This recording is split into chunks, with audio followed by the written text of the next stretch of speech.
being faithful to God is not boring. I guarantee you that the joy that you receive from the Lord is way, way much more than the joy that you can receive from the world. Mu nteruro imwe, Yesu ni muntu ki kuri wowe, ni umwami n'umukiza, ni Imana. Amen. Hallelujah. Amen. You go for that. Me and my two friends dufite amafirimbi. Iyo igisirimba kigezeho turayasohora, turasirimba tukavuza amafirimbi. Over all the glory belongs to God. You have to express it. I don't understand this thing of like, no, kuri TikTok ushobora kubibona, like you're just scrolling and then you see a girl.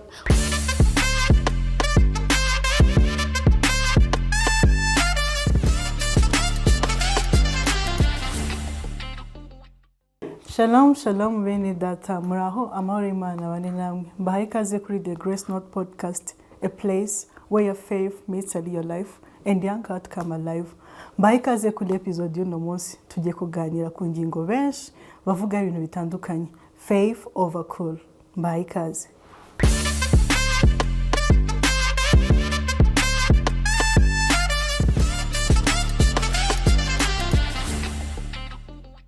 Turi kumwe n'abatumirwa badasanzwe, umuhungu mwiza n'umukobwa mwiza bakijijwe bazi Imana.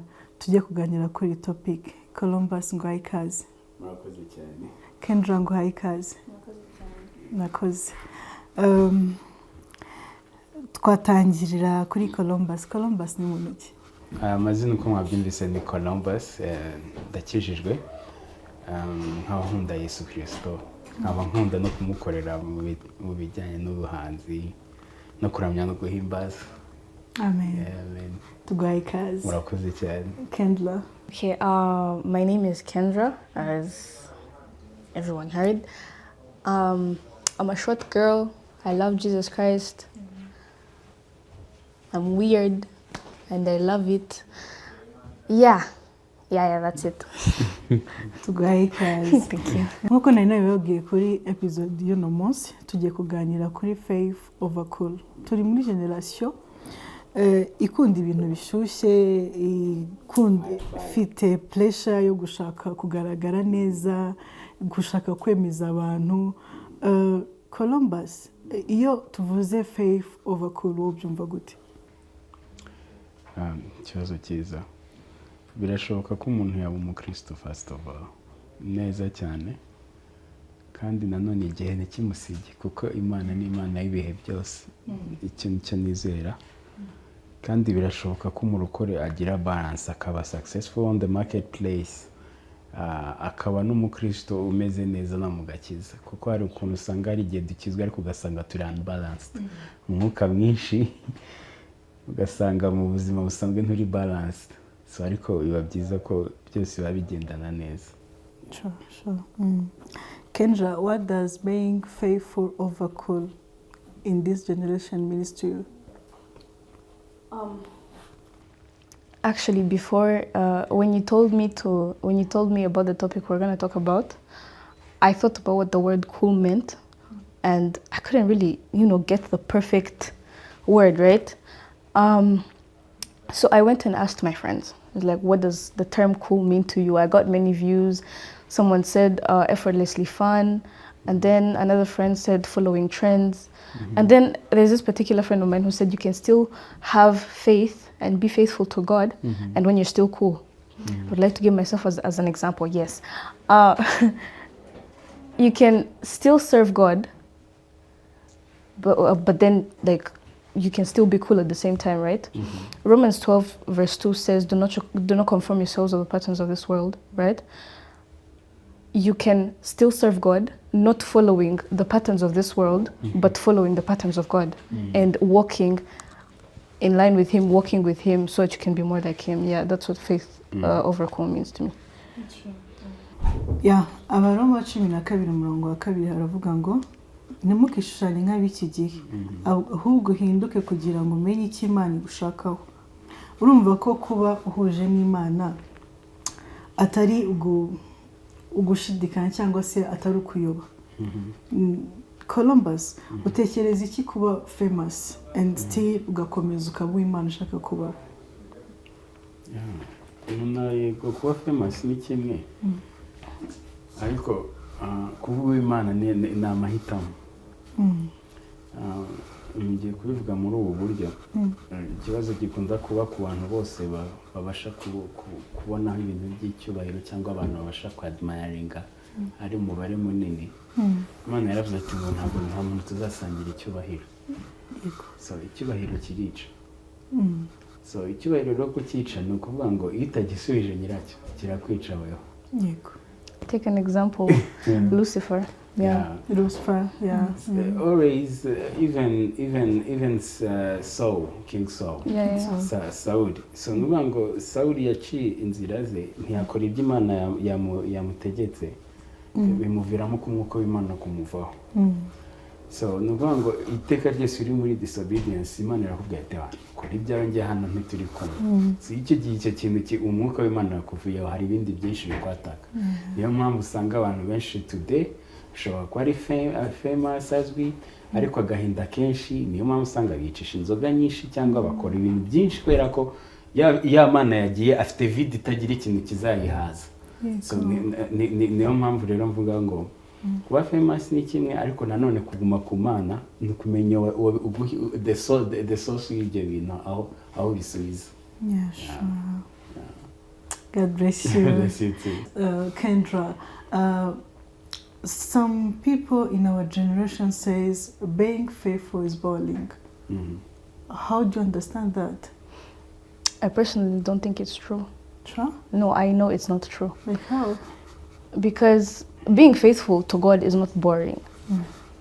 I guarantee you that the joy that you receive from the Lord is way much more than the joy that you can receive from the world. Take an example, me. I am not a boring person, and I still serve God. Genuinely, I can be around people, we joke and we laugh and all that, we have fun, but we're not really involving ourselves in worldly things. Take an example, the church community. The church community that I belong in, shout out to New Life Bible Church Ministries. The church that I belong in, the church community that I belong to, is that community is so fun. The people who are there, like you see the joy of the Lord flowing through them. You see the goodness of God flowing through them, and they're not really boring people. I can give you an example of things that you can actually do that are not really into this world, that do not remove the glory off of God. You can go watch basketball games. I personally love basketball. Wow. When you go watch basketball, you're not really, like, you're going and seeing the talents that God gave people, you know? You're going to get entertained. That's not boring. Sure. You can go for a football game. You can go play pool, billiards, It's really fun. Like, there are many things that, okay, this generation genuinely thinks that if you don't go out to clubs, if you don't go out to bars, if you don't drink, if you don't smoke, you're boring. I am a good example that you cannot do all that, but you can still be a fun person. And my friends are too. Yeah. Wow. Sure. With that I can add, following Jesus Christ is self-dying. Sure. So these things do not boring you. You have to die to self and follow Christ. So the reason why things are boring is because you're not yet dying. You know? If a person, he has the seed of the worldly things, appreciating them, and that's why I say these things are boring. But if you have a Christ in you and you have tasted the real love of Christ, trust me, there's nothing good like the presence of God. He's the true minister of enjoyment. I invite one of my friends. They said, no, ntago naza muri ibyo bintu biri bored, ntago nabizamo. And they said, why? No, shakandi anonumira hari ibintu bishyushye. Shakandi anonumira. Ako se koko tuvugishije ukuri for worship in our church, like different churches, is really boring. still nimukoresha boring, that person will be boring and nta seed y'Imana iri muri we. There is no seed of salvation in him. The thing is umuntu uri kuvuga ko bimboa aracyaryohewe n'isi. Trust me, genda ubanze uhaga ibyo byaha. Cyakora numva ibyaha bikuremereye. Uziherere na Yesu umbwira ati I want to taste you. Nubundi, you know the verse in Matthew that says cast all your burdens on me and I will give you my burdens because mine is lighter and I will take up yours. Niwumva bikuremereye cyane, just take it to Jesus Christ. He'll take it for you. And that part of worship being boring, no, worship is very fun. I look forward to it every single time I'm going to church, you know. On Sunday morning, I wake up and I put some music in my phone, go to the shower, listen to music, and I'm so excited. I'm just like, this is just a small thing compared to what I'm going to see at church. Kandi at church, I'm going to be with people and I'm going to be, you know, laughing and celebrating. Okay, for you are in new life. The church is really tough. The churches who are tough. Urumva? Yeah. Udashobora kuba cool nyine. It doesn't give that space of being cool. You got to be serious. Yeah. If I see those people, I wonder, you know, if it is not suit, it is made in Rwanda. Sometimes I ask those people, even your pajamas. You know, to the point of like you cannot like express yourself when you're in church. So na grace room, right? Yeah. I loved going there for Tuesday and Thursday services because Sunday night at New Life. Me and my two friends dufite amafirimbi.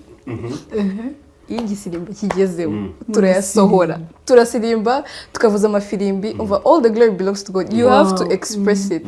I don't understand this thing of like no kuri TikTok ushobora kubibona like you just scrolling and then you see a girl putting in her all inkweto like yazanye high heels n'ukuntu like Colline yambaye agakuramo wig agakuramo high heels akabyina agasirimbira Imana pe afite ifirimbi mu kanwa ukajya kubona someone commented ngo it's very sad that go today's church you can't tell the difference between a church and a club. And then you just like none say kuba ndi kuririmbira Imana kuba ndi kubyinira Imana yanjye. Literally the Bible says and David danced for the Lord with all his might. Why can't I dance for the Lord with all my might? And why do you think that you can judge me for dancing for the Lord? At the end of the day, I'm not dancing to make you feel happy. I'm dancing for my Lord. True that. These things about dancing and what na club and what so niko bari kubona ko turi gukora ibintu byabo donc we were reflecting why. Of course, church today they can paint black, they can put good lights, things like that. Niyo mama ashaka kubireletinga na club ariko okay, we can say this is a modern church, this is a new church kweri streaming. We need good colors. Ntabwo tuzikeneye kwera ko uko turi gusanisha na club dukeneye gu streaming ama video meza. That's why zitabyisanisha n'icyo kintu. And ikindi kandi dancing and music is one music. Gusa the kings are different. No, let's kind of relate. Wari wabona umuntu ajya muri club akabyina igisirimba like make it make sense. Even if yabana style yo muri club ariko as long as it's Jesus, the king is already changed. Yeah, sure. Maybe quite no mambo be complaining aho cyane. Yeah. So mu Rwanda kwanza nta nubwo tubikabiriza. Andi bishyiramo n'imiziki bagashyiramo Yesu gusa ariko bafashe yindi. Ariko for me, as long as it keep me being positive, thinking about God, I'm well with it.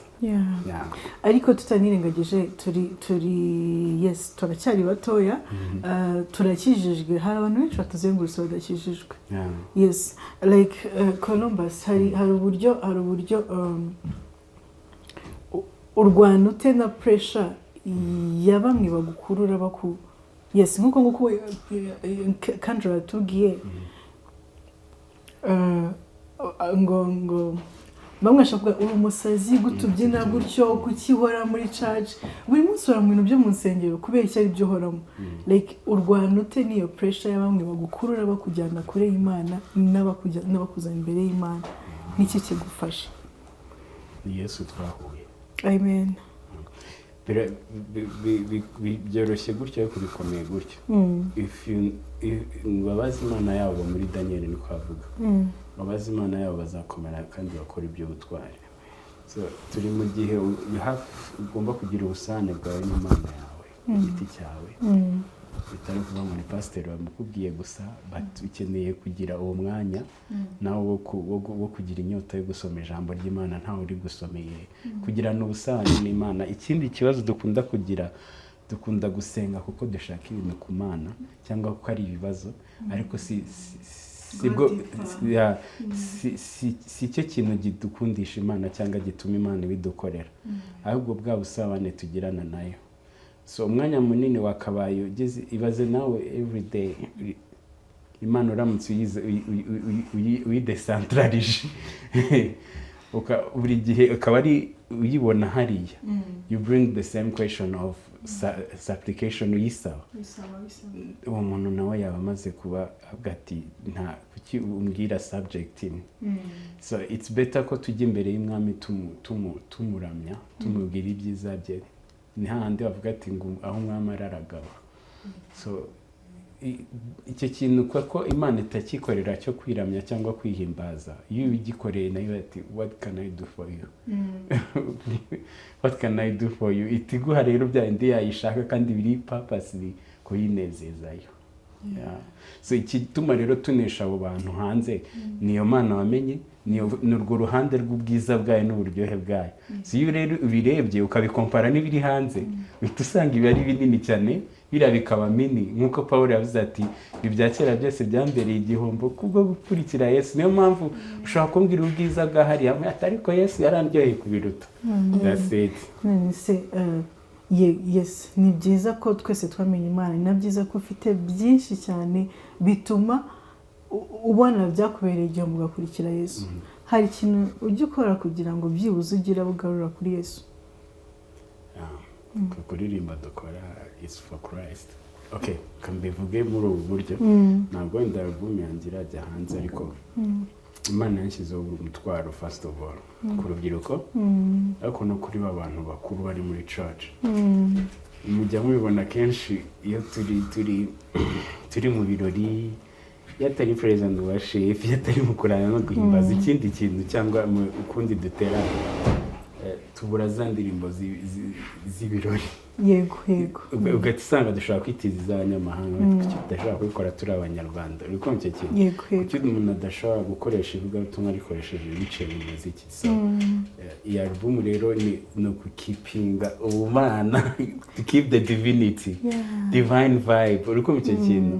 So iyi album no kugira ngo we keep the pure playlist, the pure playlist. Kubera ko umuziki ni ikintu Satani ari gukoresha uyu munsi ku rubyiruko. Umuziki uri spiritual, whether you know it or not. Umuziki waremewe Imana kuko byatangiriye mu mwuka, natwe rero bitwafecta mu mwuka tutabizi. So umuziki ni umuryango, it's an altar. No mwijuru bavuga ko bahora bahimbaza. It's an altar. So umuziki rero wakozwe neza ari uw'Imana, abantu bakawumviriza. Trust me, hari ibintu byinshi bitadutera, hari ibintu byinshi Satani aduteresha aciye mu muziki bitari kuzanadutera, ariko because twumva imiziki itari y'Imana, na Satani akabona umuryango acamo kukuganiriza. Ariko the purpose is to keep the pure playlist. Uyu munsi tubona urubyiruko ushaka kumva byombi, ariko I want that generation rooted in Christ. I was going to ask for a cappella. I have a supplement on what you said about music being spiritual, right? When you go back to the story of Saul and David, right? The time when Saul disobeyed God and God took back his spirit and gave him a demonic spirit, right? And then when the demonic spirit used to come to Saul, David used to play the harp. A sound used to come out, right? It never said, and David sang for Saul. No, he played the harp for him, which means the sounds that were coming out were the ones that would chase the demonic spirit away, right? When, I'm sorry, but it had to be said to all the listeners out there, when you get a song that was not that the sounds were not made solely for worship to God, not to give God the glory, and then you put lyrics, zimana, in that song, you're not really changing anything. Yes, the words gukora ukarira, umva ibimyira bikaba, and everything, ukarira and everything, but the sound that's behind it, that sound was not really made to give God the glory he deserves, right? Ukajya kubona abantu like barize, right? And in the worship session at church, barize and everything, and then the moment they step out of church, everything is gone back. The mind is wiped away. You see, there is no transformation because the sounds that were used were not the ones to give God the glory. But then, if you look at mostly like abahanzi, I believe that before they release, even the composing part, like gospel artists, they pray over the sound, because it is then that the Holy Spirit will go in that sound and use it to transform people's hearts. That's so big. Yes. Yeah, true. Wow. I believe that, but also the Spirit was in David. Yeah. Yes. The Spirit in David was the one that makes special that harp. The sound of harp was not enough. Yes, it was the Spirit that was behind it. Yes. The Spirit of David with that harp, that was the one special. You know, we can use the same sounds, but the Spirit that backs you up, the Spirit that you walk under the influence with, are the one that even are going to touch. It's the same. So for me, things of gospel, your private life is the one that are going to influence people. Yes, so the amount of time that you spend in the secret place. Yeah, it is same. So the Spirit which I know.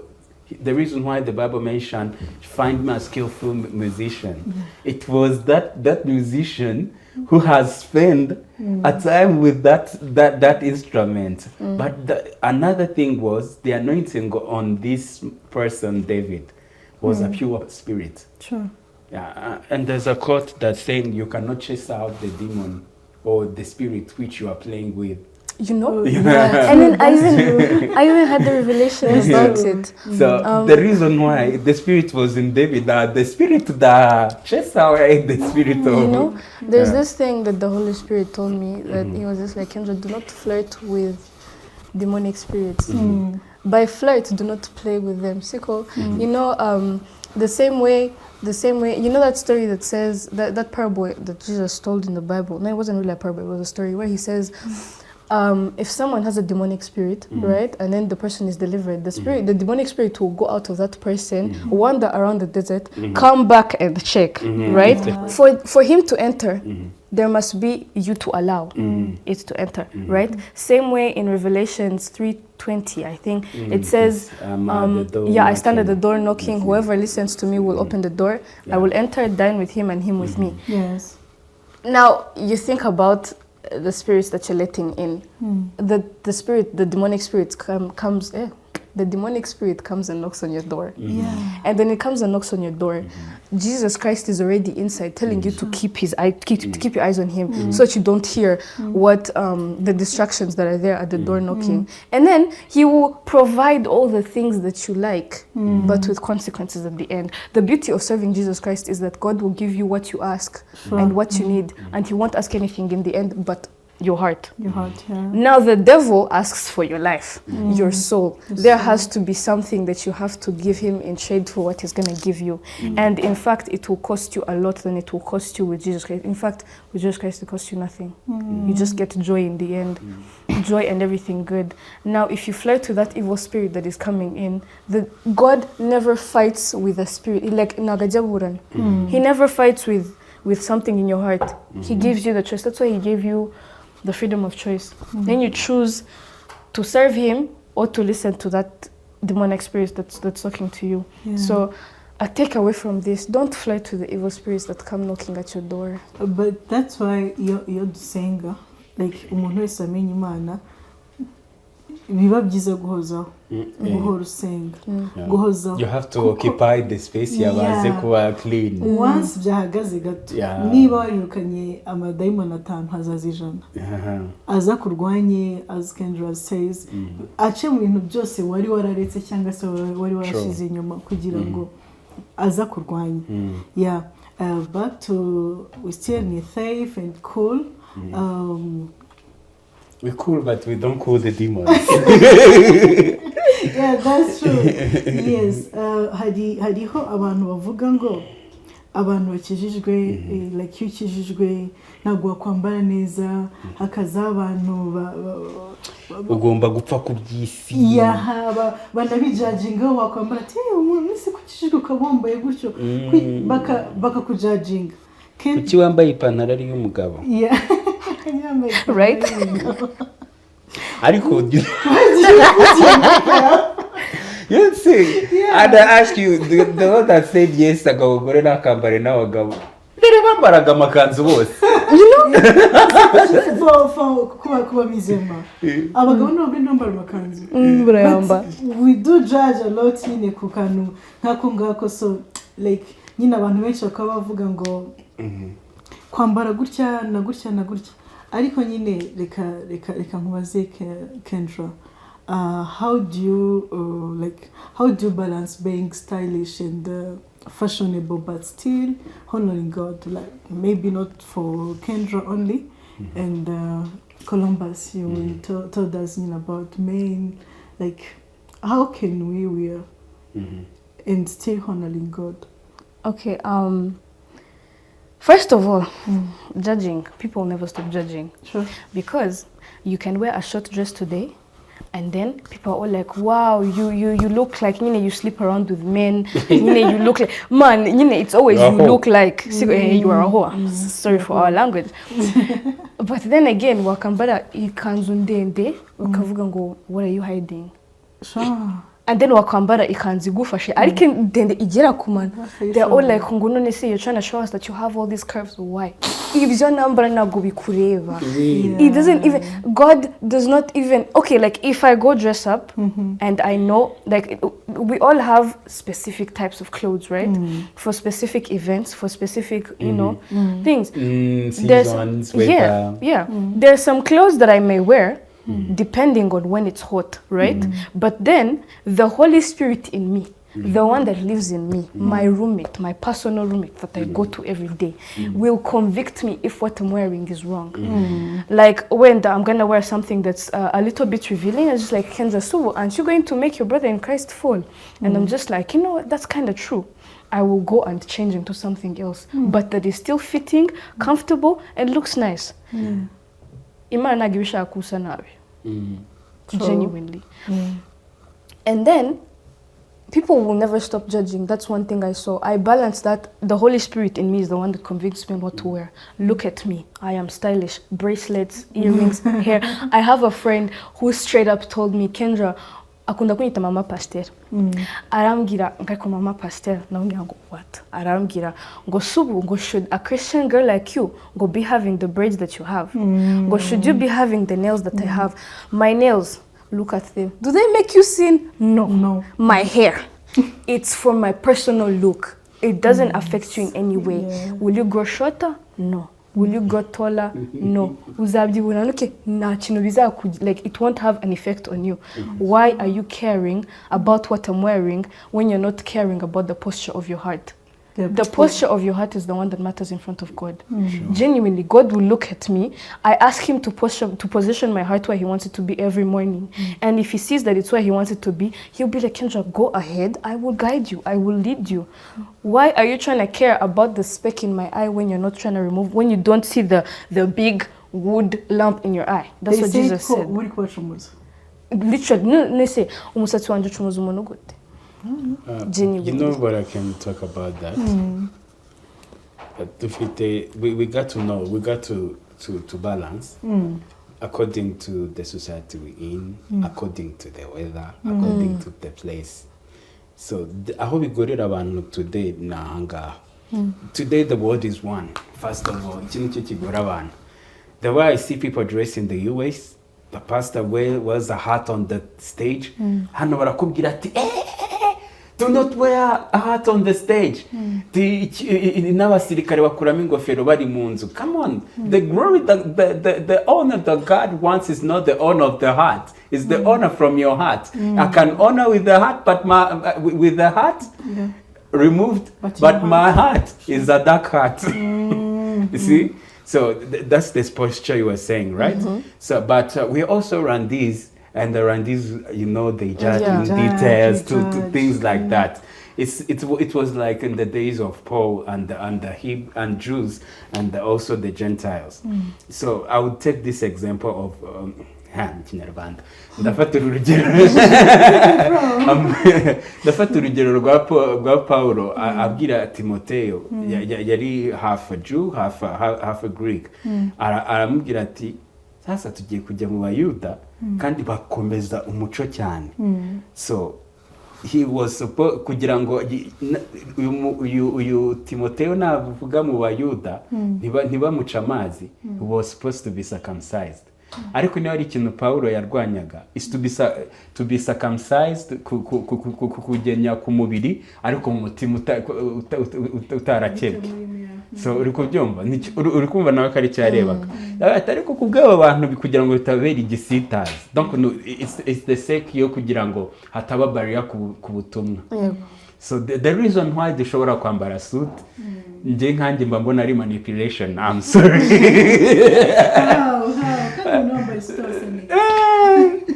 You know, I have never ever seen a person who's an ideology muri rubanda with a short. You know, they can't. All those people, bad things is come from with people with suits.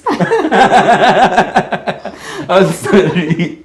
So, you know, people who always corrupt the community, the society, they are men in suit or people in suit or those people. You could jump. So, n'abajura dufite bakomeye, they are not people biratandukanye. So I took some time closer igihe nyifata kari way of manipulating with psychological ukuntu.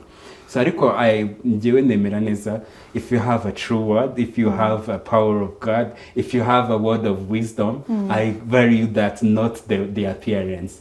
Because appearance isigaye dushuka uyu munsi pe. And so gusa accordingly bitewe n'abantu ngiyemo, accordingly ngiye mu bantu bafite iyo myumvire. So instead ivuga butumwa ryanjye ritagira barrier, I will wear the suit ariko nzagifata nk'igisarubeti cy'akazi, not being smart. By saying that tuvuge ko nanone dukwiye kwambara nk'uko okay, how people want, because you are manipulating not this. how people want, but n'abakristo dukwiye kugira boundaries. Boundaries how? Uzagenda muri Amerika usange Arizona irashyuha. Even the pastor will wear shorts. Go in church wambaye izo shorts cyangwa Where you go? Really? No. Uzambara le. Ariko it will be different. You go to Miami. You go to Miami. You will keep the made in Rwanda. No, singomba gwambare suit. Ariko at least respect the house of God. The house of God is me first of all. Yeah, it's you. Okay, respect you first. Okay, I think what she's trying to say is, as a Christian, I don't think ko wajya ku muhanda wambaye ubusa. Oh yeah. Ntabwo bishoboka. Wabura wabaye If you umusazi. can't go out wambaye ubusa. Ariko nyine someone once said ngo, if you can't wear it to church, I don't think it's worth wearing out in public. True. If genuinely you see a short skirt is right under the line of your butt, and you can't take it to church because you respect the church so much, respect that and also respect yourself. I don't think you need to, if you can't wear it out to church, I don't think it's really convenient to wear it out in public. Yeah, absolutely. So you are the church first of all. So I accept that. You are the church. You are the church. So Ariko, dress accordingly. To me, dress accordingly. If you know, I love my president how he wears, guys. I sometimes I admire him. Do you see when he goes to bar how he wears? Do you see when he goes in different places? So you know, today he can put a leather jacket. I've never seen a pastor comes on Sunday with a good leather jacket. Nitisiye na suppress ariko ukabona bimeze neza bisa neza. Ako ewana made in Rwanda suit. Made in Rwanda suit kibaza ati na pinjama zifite karuvati. So for me, dress accordingly. Dress accordingly nicyo nibaza ko dukeneye today. Ariko byibashye. Yeah. Ubwawe bita ariko impamvu mbivuze gutya with time bimbabwira impamvu. Muri ADPR kera ntibambaraga jeans. But today, I know. Niyo nguko tuvuga n'imisatsi hari ukuntu basigaye bashaka bayigira myinshi. It's okay kandi buri gihe bagiye kuryama barasuka.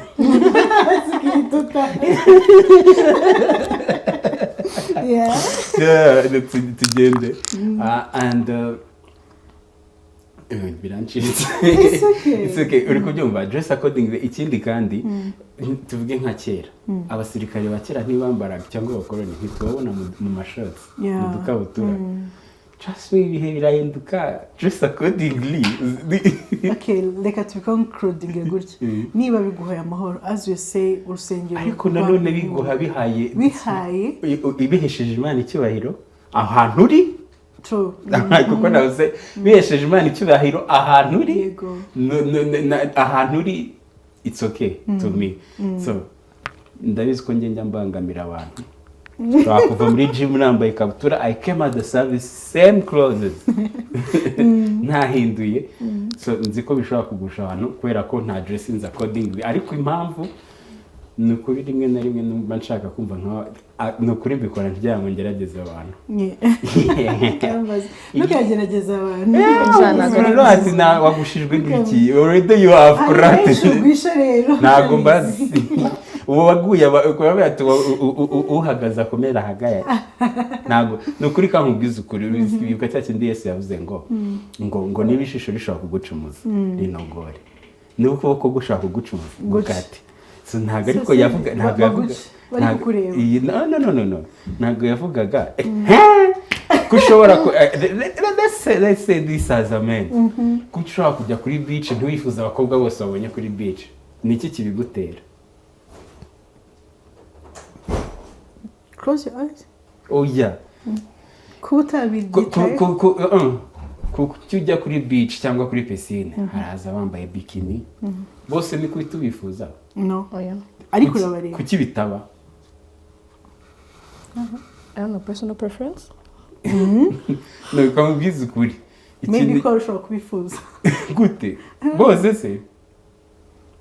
So uziwifuje n'ubundi ufite imbuto yirari muri wewe. Yego. That's the thing. So kunogora rero it's to count those things ko bidahari. Cyangwa wabona hari ikintu kiri bugukurure. You ignore it. Ngubu ushaka kubona umukobwa this is how I survive these things. So the nakedness of cyangwa abantu kutambara si muri church gusa no hanze. Ushaka kubona umukobwa nkahita marking akantu Satani ambwiye ati reba aka kantu sindi bukarebe bwa kabiri. Instead yo kujya kukareba bwa kabiri ndahita ndeba nko mu isura ye cyangwa ndewe nk'ikindi kintu gishobora gutuma ntaba distracted n'icyo kintu. So that's how umuntu anogora ijisho. Ushaka ati uriya mukobwa nabibonye bwa mbere ariko sindi busubireyo kugira ngo njye gusikana noneho. Ndahita ndeba nko mu maso he, ndahita ndeba nk'ikindi kintu. Cyangwa se nshobora no gukura amaso abantu. Ariko in a way to guide my purity, the purity of the state of my mind. That's how I think, that's how niko nibaza ko umuntu anogora ijisho. Kendra, ni gute ushobora kwegera Imana no kumva ijwi ryayo mu gihe wumva uhanganye n'ibishuko? Ibishuko numva navuga it's like when you are struggling with many things outside, how to choose between what feels good and what is light and what is long. Okay, how I deal with that. Before, I'll give my example of what I used to do before and what I do now. What I used to do before, I used to go confide in my best friend, right? And I tell her everything. I used to tell her everything. I was like, I'm struggling with this and this and this and this, but she also has her own problems, and she can't carry my own. And then I also remember like the verse I said earlier: "Cast all your burdens on me, and I'll give you a lighter one." Go to God. Right now, that's all I do. Whenever something, because I used to get angry easily. No, I'm a happy person, but like I used to get angry easily. So whenever I would get angry or get tempted by anything of this world, I would just run to God. I run to God. Currently, I go in my room, I lock my room, and I pray, and I'm just like, Lord, you see what's happening? I don't want to confide in anybody else. I want to tell it to you. You are the only one who will help me with this, because everyone else is just a human being. And at the end of the day, Psalms 118 verse 8, the Bible says it is better to put your confidence in the Lord than human beings. At the end of the day, human beings will kuguhemukira. You never know what they can use your information for. I'm sorry, but the Lord is the only person. So Imana yabigirante. The Lord is the only person who you can tell something. He has a solution to it because his ways are more than ours. The way he thinks is way, way more than we think. He's literally the creator of the universe. What makes me think, there's this thing I like saying, right? That because we refer to God as our Father. My Father is the creator of the universe. What makes me think that if I take a small problem to him, he can't handle it? I mean, he created every single thing that we see here on earth. And we can't see what's over the earth. We just know the planets. We don't know what's beyond the universe. Maybe there are other universes. True. But he created all of that. What makes me think he cannot handle just one small problem that I have? I got it. Yeah.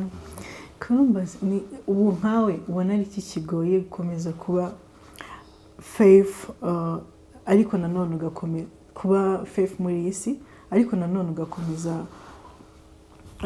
ugakomeza kubana n'abandi. Ni iki ubona kigoye?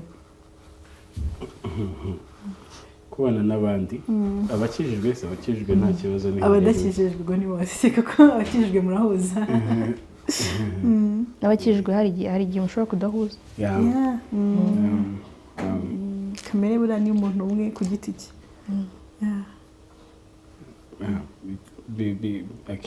akenshi gukomeza kuba faithful ku Mana ni amahitamo. Always. It's committing yourself. Yeah. It's to set your principles. It's to set your standards. Se hari igihe uhura n'ibigeragezo ukumva birakugoye cyane ku buryo uvuga ati God. Hari kera. Really? Yeah. Uburakomeye. The gift of God mu mpano za Kristo ziganisha ku cyubahiro n'ubwiza. Harimo long suffering. So ntago ushobora kuba wahisemo Yesu ngo wibwire ko ubuzima to every day party. Tukaba tubeshya abantu today. Ese nyose narya jambo bakunda kuvuga ngo abantu bamenye Imana nyine abantu bakijijwe. Kubera icyo ari bo bagira ibibazo cyane. Of course. None se umusirikare ni uhura n'ibibazo, uhura n'intambara. Abandi ni abasivili, ntabwo twabibagoreramo rwose. So umuntu ugize mu isi ugize igihe mu ntambara. Yego. So nta kindi turwana nacyo, ni ibintu bishaka kutugamburuza, kuba uncommitted ku cyo twamaze kwiyemeza. Ni ibintu bishaka gukuramo ikibitsanyo cy'Imana yaduhaye. So rero ahantu bigorera rero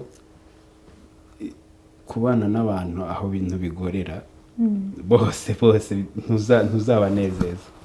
Ariko ikibazo ni igihe washatse gucaringa about what they think ku bantu Imana itagushakiyeho. Yego. So ntabwo ushobora kunezeza abantu bose. That's one. So ikibazo rero ni igihe Satani ari kukwereka agace gato k'abantu batakwishimiye ugashaka kubacaringaho. Hari abandi bantu benshi. Nicyo kintu kitugora. Ushobora kuri muri wrong circle n'igihe yaba ari abakristo ariko batagendanye n'umuhamagaro wawe. Icyo ni ikindi kintu kigora. Which rero iyo uri muri wrong circle nabwo barakubangamira. Ni nkuko Petero na Yohana batumvikanaga kuri callings zabo. So the same ushobora no kuri mu barakora ariko batari kumva calling. So ugomba gusenga Imana ikagushyira hagutse. That's the thing. So ikindi kandi kuba atakijijwe bo ikintu kiba kigusabwa aho ngaho ubusabwa kwigengesera kugira ngo Kristo akomeze ahabwe icyubahiro. Why? Iteka ryose bagushakaho impamvu. Yego. Mu kazi aho tugenda buri munsi every day umuntu utarakizwa agushakaho impamvu yo gusenga ikibazo none se niko bigenda bashatse impamvu kuri Daniel bayirayibura bavuga ati tuzamufatira ku Mana ye. So always abantu bose badasenga cyangwa batafitanye ubusabane n'Imana, they will always find uburyo bwose uburi umuntu ku kintu wiyemeje kigaragara nkaho kitari ireme cyangwa ikintu ifatizo cyo ushingiraho. So rero ikintu kigufasha always no kwisunga Imana kugira ngo amagambo yawe n'ibikorwa byawe bihore biri salt and light kuri abo bantu. So ariko ni kenshi natwe dushobora kumesinga up nk'abarokore, birashoboka cyane ariko nanone ni ngombwa ko umuntu yirebamo we ubwe akareba aho yakosheje akabimenya akikosora. So ariko biragora kuba wanezeza abantu bose, gusa hari abantu Imana iba yaraguhaye bawe niyo abahanzi bakubabaje ugira buhungiraho. Hari n'abavuga ngo njye niyo byanze ndagenda nshaka urusengero gusa kumva araruhutse. Nabyo birakora, which works a lot. Ni munsi y'Imana nyine. Which also there's this promise that Jesus left in the book of John where he says the world will hate you but they also hated me first. And don't worry because I've already overcome the world. True. With that kandi iyo abantu bakwanze for Christ yaravuze ko ari ibyishimo tujye tubifata. I'm just like n'ubundi you were not meant for me after all. Why are you hating me? So ariko bwa Kristo nyanze ni ibyishimo, ariko ko bw'amanyanga I have to ask pardon very quickly kugira ngo bigendeke neza Yesu akomeze ahabwe icyubahiro. And ikindi ari ukuntu dushobora gukosa uyu munsi abantu ariko tukihagararaho. It is good kwihagararaho mu makosa. Kuki usikaye nabyo bituma abantu bafungwa cyangwa bahanwa. Kuki utagira amakosa bati nakosheje Imana imbabarire nawe mbabarire. Ako did that wihagaze kubera iki? Hari igihe rero uyu munsi usabye imbabazi uba vulnerable bahita bashaka gushyiraho ibintu byose ubundi se reka mureke wowe ati umuntu arahita anyurira reka mureke. Ariko it is good ko you mention that thing, the wrong part wakoze ukavuga uruhare rwawe ukabisabira imbabazi nk'umurokore, kubera ko hari ahandi hantu mu Baheburayo avuga ngo mugire umwete wo kubana n'abantu bose amahoro. That kubana n'abantu bose amahoro birabaho, ariko ni uburyarya muri ubu buryo. Kubana n'abantu bose amahoro birashoboka, ariko ugasanga indani muri wowe wa within bibiri outside. Batura umuntu yakubabaje ubuzi icyo umukorera ni Imana yonyine ubukenda. So icyo nzi cyo nyine our lives we live for Jesus. So iyo tumubwiye ibitubabaje he deal with us, he deal with that. So ni ngo yomora Psalms 147 ikabiri ngo yomora inguma afuka yomora afite imitima ibabaye and he heals the broken hearted. So ni izi kutwomora ikanadupfuka imibabaro yacu.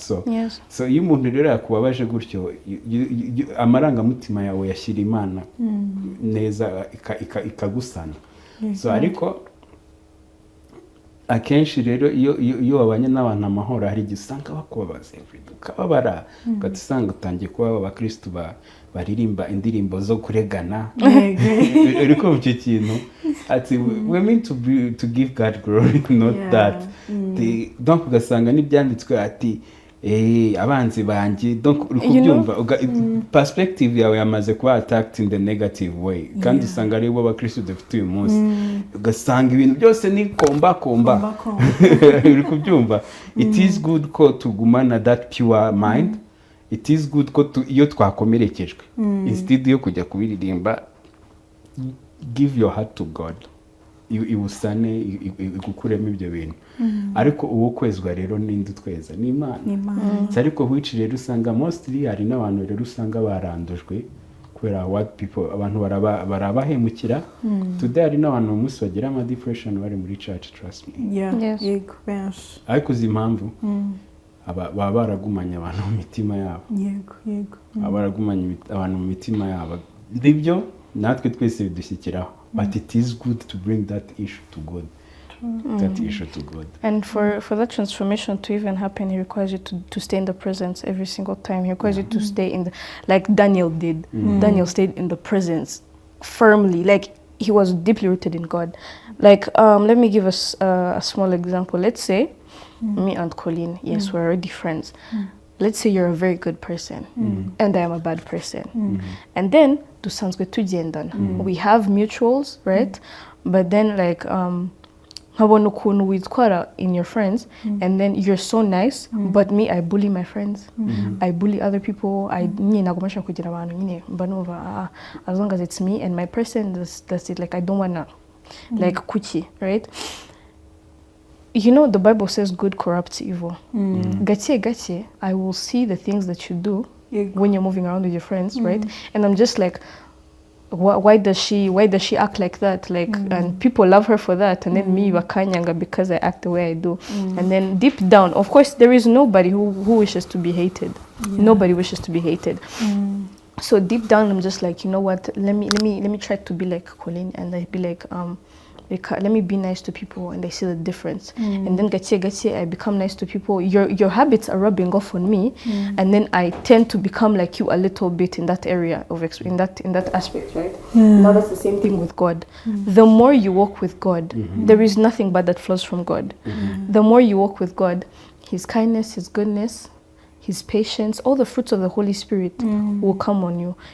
The seed will be planted. The more you walk with Him, the more you read your Bible, you're nurturing that seed. It will grow into a plant, and the fruits will show. The more you walk with God, as you're being transformed, as He's healing your heart, you become more like Him. That's what as Christians we should really strive for. We shouldn't really condemn other people for ukuntu bameze. You never know people's struggles. Yeah. Amen. Burya abantu bari n'abagari mu buryo bwose bisaba ubwenge kubasha kubajera. Ibintu byinshi bitugwaho imitego, ariko biri byose biba byiza ko iyo tubitwaye ku Mana. Tugana ku musozo, Columbus, ndashaka ugira ikintu ubwira abasore bumva ko gukomera ku Mana bitajyanye n'iki gihe.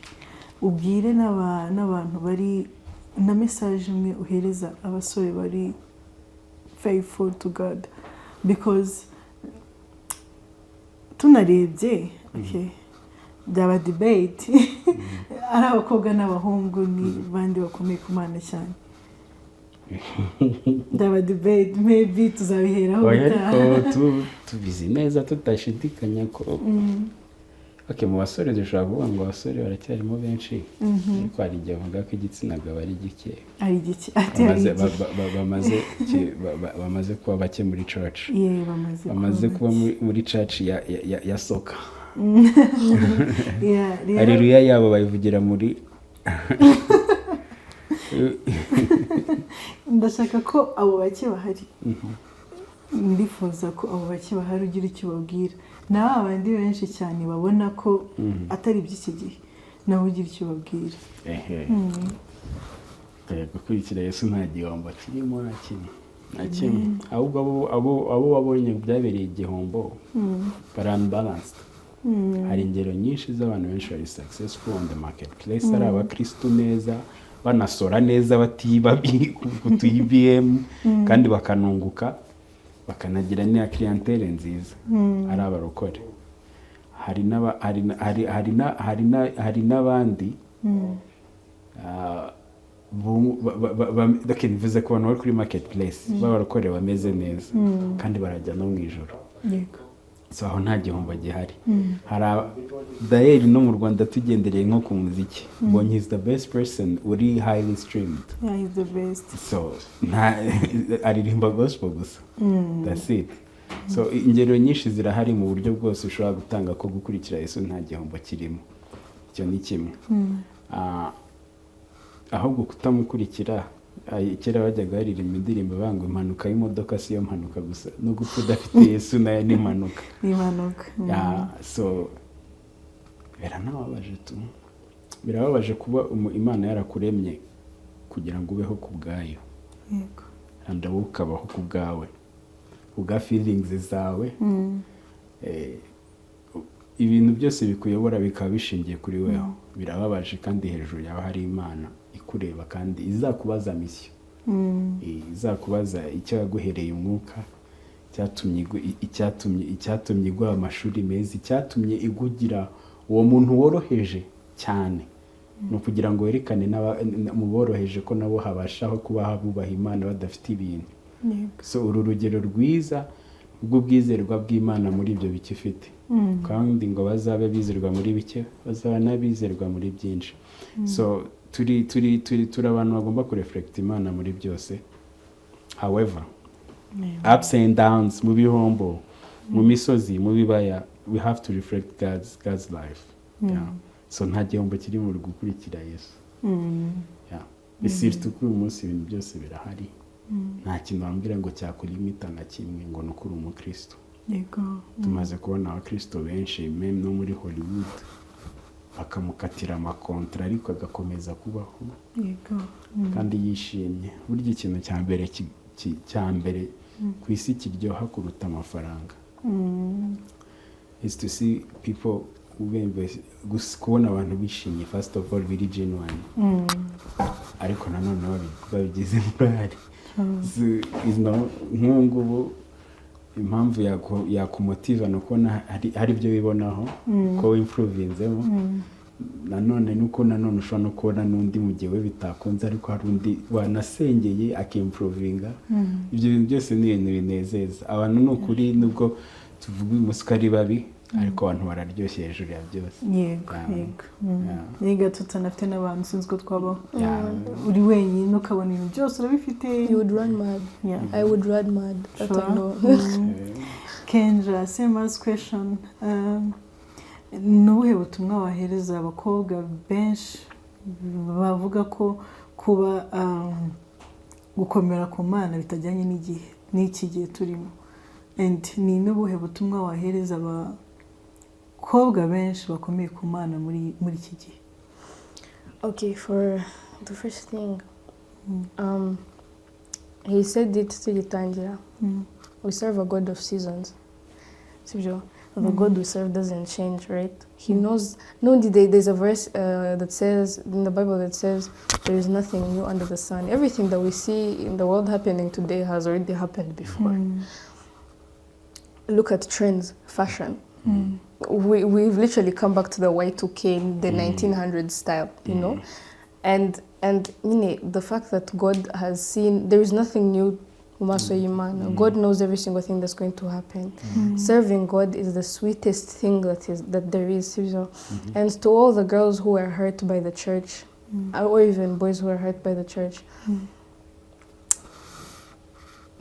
hurt you. You did not meet Jesus in church. You met people. People are the ones who hurt you. Just give it a second go, try again, and I promise this time hold on to Jesus firmly. And you won't be disappointed. I am a living testimony to show that when you serve the Lord, when there is joy. Yes, problems will come, but remember, Jesus Christ faced the same problems. He even faced even worse. He was crucified.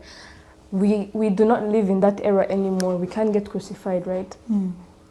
The problems that we face right now, he told us in John that don't worry, I've already overcome the world. And yeah, that same that goes to my sisters in Christ who are also firm in Christ, who are also firm in Jesus Christ, who are strongly put there. Whatever you're going through, God understands. He knows better than better than anybody. He hears you, he understands you, he sees you. Don't think you're far from him. You can never go far from the eye of the Lord. Yeah, he sees you and he sees your efforts. Just keep going, keep pushing. Yeah. True. And don't grieve the Holy Spirit. Yeah, sure. So with the seasons, muri ibyo ngibyo avuze urebe ko tugira igihe cy'izuba n'igihe cy'imvura. Yego. So no mu buzima bwacu niko bigenda. Ups and down. Habaho igihe cy'imvura hakaba n'igihe cy'izuba. So ariko ibyo byose uzarebe neza nibyo bifasha ibiti gukura neza n'ibintu kwera neza. Iyo imvura yabaye nyinshi ibiribwa birapfa. The same way hari igihe rero abantu bashobora iyo ibintu byabaye too much birapfa. The same it has to be God yaremye ibintu bigomba kuba balance. So ni ukuvuga ngo rero iyo igihe kiri isesha aricyo twita ibigeragezo n'ubutayu. Trust me, those things are shaping you to become the best version of you. Yeah. Kandi umuntu utaba ufite experience na gatoya, trust me, ibintu byinshi biramugonga.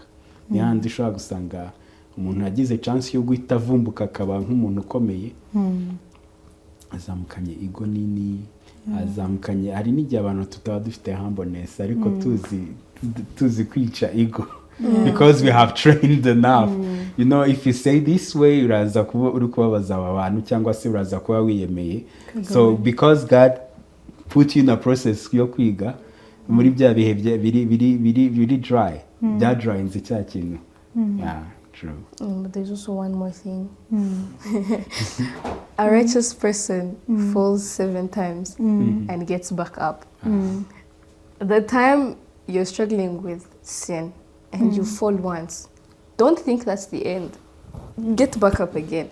And you guys, do not be shy to go to God. Do not be scared. Because at the end of the day, when you're doing what you were doing, He was watching you. He watched you do it. Don't think that ugiye kwirega but aba yabibonye. So it's fast. So the Bible also says approach the throne with confidence. Approach God with confidence. Plus another verse in the Bible, it's in John. You guys read the book of John. It's very wow. So it's in John where Jesus Christ says that time will come when I will no longer be with you, and you will, like whatever you ask of the Father, He will give it to you, but not because I have gone and asked Him to give it to you.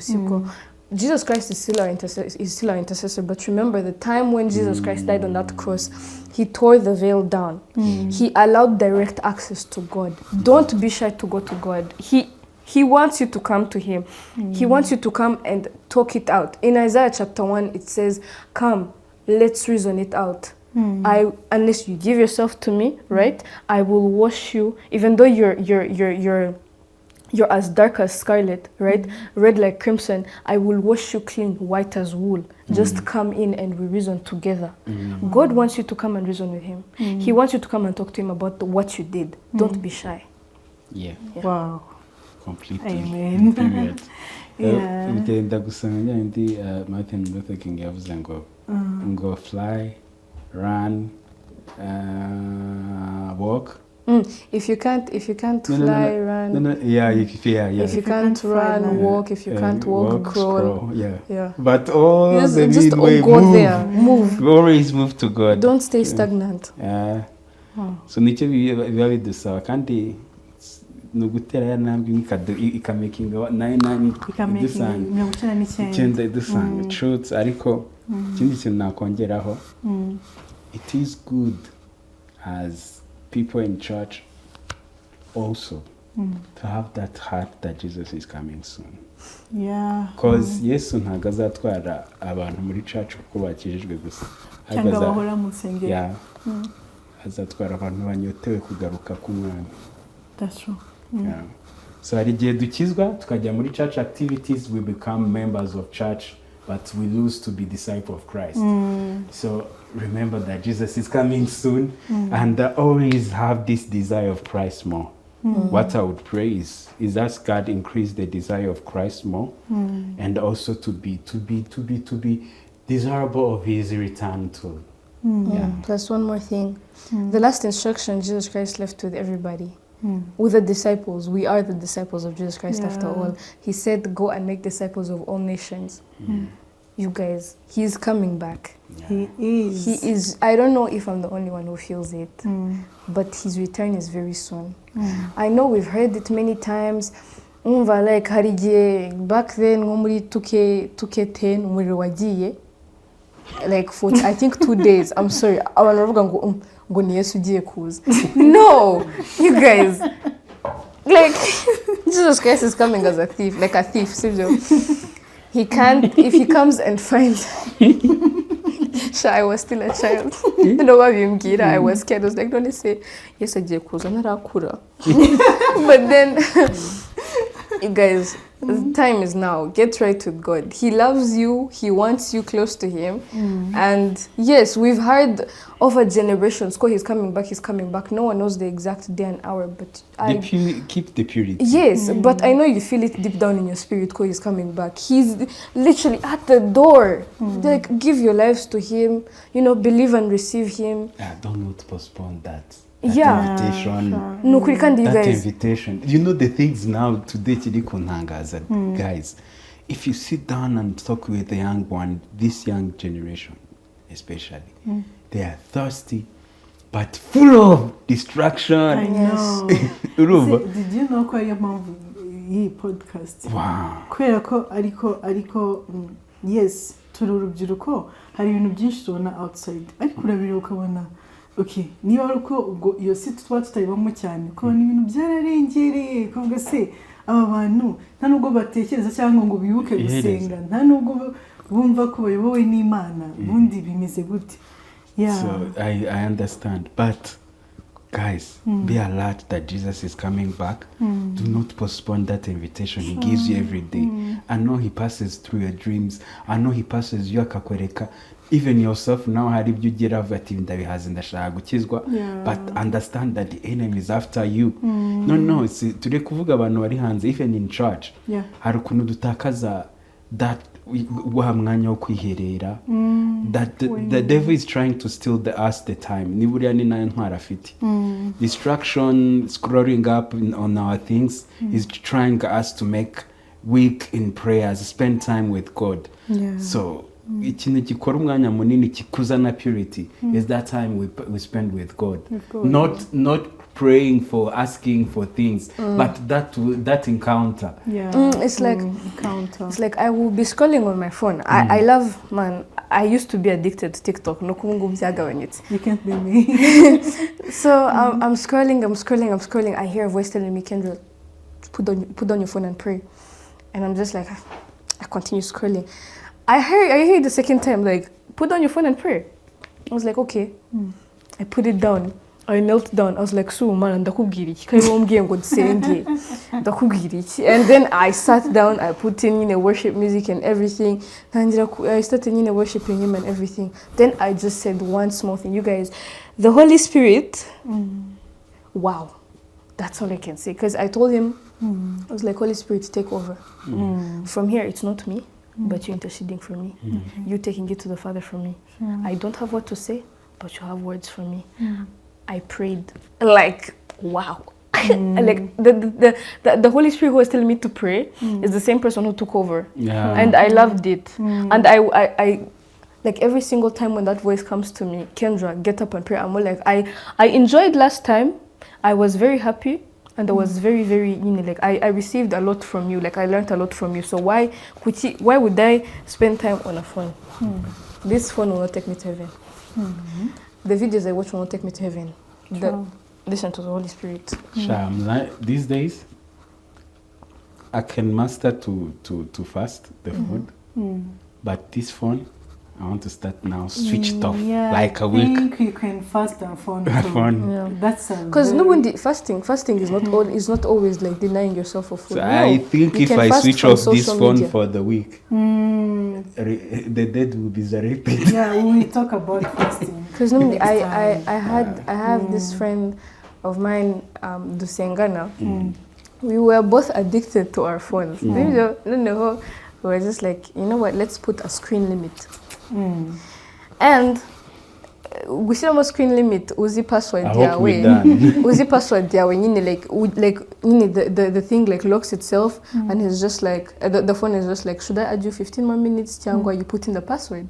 And because I want to continue watching and it's interesting, whenever it's getting very interesting go phone itayibana nyine and then ngashyiramo password and I continue. But then this friend of mine proposed an idea. He was just like, "Kendra, let me put a password I know only in your phone and you put a password you know." The screen time I was allowed was 1 hour 30 minutes. I can tell you the amount of time I spent with God cannot be compared to any single thing in this world. The amount of time, the things that I learned from God that time, I wouldn't learn it from a sermon. I wouldn't learn it by listening, by reading my Bible ukwayo. It's the time that you remain in the secret place, the time that you spend with God. Kandi, God wants to see that consistency and that heart. When you go to God and you want Him, He wants you, of course. Yeah. But you show Him that you want Him. There is no way He won't want you. There's no way He won't dwell with you then. Amen. Ndabizi ko mwabyibajeho cyane impamvu akakantu karahangara. It's not. Nagaseke. Akantu karahangara rero. It's for all my guests. Harimo this vibe for Christ. Harimo questions. Ura picking a one. So ikibazo uri usangemo n'iki gusubiza. We go for Kendra. Why? Okay. Come on. Oh, yay! Oh. Hey, sawa. Changi karibu. No, pick one. Yeah, I'm going to pick one. Don't shit. No, I'm not going to cheat. Okay. Okay, my question says, wigeze usenga amasaha abiri utekereza kari amasaha kari iminota 20? Yego. It was, I even gave it as an example during the podcast. I said the time the Holy Spirit told me to pray. And then when I told Him to take over, I didn't want to stop, but like so yeah, and then it was actually 2 hours. It was 2 hours and like 10 minutes good, 12 minutes good, and I was like, I stayed kneeling in this same position. I honestly felt like I wasn't here. I felt like, wow, I can just say the world can't give me. Wow. Good numbers. Wow, the question. Mu nteruro imwe, Yesu ni muntu ki kuri wowe, ni umwami n'umukiza, ni Imana. Amen. Hallelujah. Amen. You go for that. You know, there's people say he's a prophet. He is God. Amen. Yeah. Columbus atwemereye kuturirimbira. Yego. Let's go. Aha. Nukore bazacu n'imitwaro yacu n'ibyo yikoreye, adukuraho imitwaro yose yari turemereye, amaraso yatweza ibyaha byacu. Nukuri ryano kiduhesha amahoro cyari kuri we, rwandikorwa turagaragara bamba ku musaraba, manike ko zimanyaga ubutware bwose Satani. Sikari gahagije se. Yesu niwe mwungeri wanjye sinzakena, andyamisha mu cyanya cy'ubwatsi bubisi, anjyana iruhande rw'amazi adasuma, asubiza intege mu bugingo, anyobora inzira yo gukiranuka kubw'izina rye. Wow. It's got goosebumps. Amateka yanjye Mugutu umwami nakanze Mugangu umwami nakanze Ay umwami Yesu nakanze Yes. We're gonna change the playlist. Change it. Yeah. Wow. Nafashijwe nibaza ko nandi wafashijwe. Nanjye dusoza reka tusome muri Petero wa mbere umurongo wa kabiri. 1 Peter 2 verse 9 haravuga ngo muri ubwoko bwatoranyijwe abatambyi b'ubwami n'ishyanga ryera. Dusoza twavugaga kuri faith and cool. Yes, turi mu gihe abantu benshi bashaka kuba abo batari bo, bashaka kwemeza isi, bashaka kuba bashaka kugira ngo isi ba pleasing. Ako se muzi neza yuko mu Mana ariho hantu hambere harimo umunezero, ariho hantu hambere harimo ishema. Nk'ibyo byose twavugaga, wakwambara neza ariko karamya Imana. Wajya ku kazi, yes mukatazi. Yeah, wajya ku kazi ukirinda amanyanga, guteka umugani wa Columbus ujya kurya ruswa no kudafata no kudatanga imisoro. Byashoboka ko waba faithful muri iyi si, kandi byashoboka ko wabaho urugero rw'Imana mu bantu. Yes, mwakoze. Caroline Columbus, God bless you. I appreciate. Ndifuza kubagarura tukavuga byinshi muri mu mwuka w'Imana cyane, and I hope ko namwe mwaryohewe pe, mwaryohewe ku buryo mubisangiza n'abandi. Imana ibahe umugisha. We back in next episode. Yeah.